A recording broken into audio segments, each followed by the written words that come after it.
తొలిసారిగా రైస్ ఏటీఎంను ఒడిశా రాజధాని భువనేశ్వర్లో ప్రారంభించారు. ప్రజా పంపిణీ వ్యవస్థలో భాగంగా రేషన్ కార్డుదారుడు ఈ ఏటీఎం ద్వారా 25 కిలోల వరకు బియ్యాన్ని పొందవచ్చు.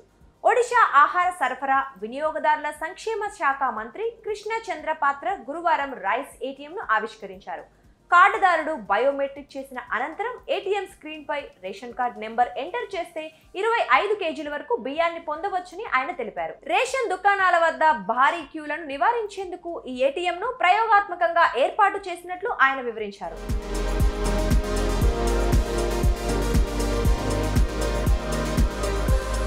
అంతేకాదు నిజమైన లబ్ధిదారులు మాత్రమే ఈ బియ్యం తీసుకునే వీలు కలుగుతుందని ఆయన అన్నారు. బియ్యం అక్రమ రవాణాకు అడ్డుకట్ట పడుతోందని, కొలతల్లో సైతం ఎటువంటి తేడా కానీ మోసాలు కానీ ఉండవని మంత్రి స్పష్టం చేశారు. పైలట్ ప్రాజెక్టులో భాగంగా ఈ ఏటీఎంను ఏర్పాటు చేశామని, దేశంలోనే తొలి రైస్ ఏటీఎం ఇదేనని మంత్రి పేర్కొన్నారు. ఒడిశాలోని 30 జిల్లాల్లో ఈ తరహా ఏటీఎంలను త్వరలోనే ఏర్పాటు చేస్తామని వెల్లడించారు.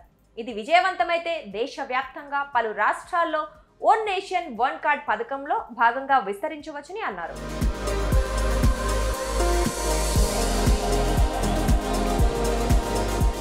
వీటిని దేశవ్యాప్తంగా ఏర్పాటు చేయటం వల్ల ప్రజలు ఎక్కడ కావాలంటే అక్కడ బియ్యం తీసుకోవచ్చునని మంత్రి కృష్ణచంద్ర అభిప్రాయపడ్డారు. వన్ నేషన్ వన్ రేషన్ పథకం ద్వారా రేషన్ కార్డు లబ్ధిదారులకు ఉపయోగకరంగా ఉంటుందన్నారు. రాష్ట్రంలో సుమారు 50 లక్షల బోగస్ రేషన్ కార్డులు చలామణిలో ఉన్నాయని, దీనికి బాధ్యులైన అధికారులు పీడీఎస్ డీలర్లపై కఠిన చర్యలు తీసుకుంటామని పాత్ర గత నెలలో హెచ్చరించారు. ప్రస్తుతం దాదాపు 25 లక్షల కార్డులను గుర్తించామని, మిగిలిన వాటిని గుర్తించేందుకు కసరత్తు జరుగుతోందని చెప్పారు.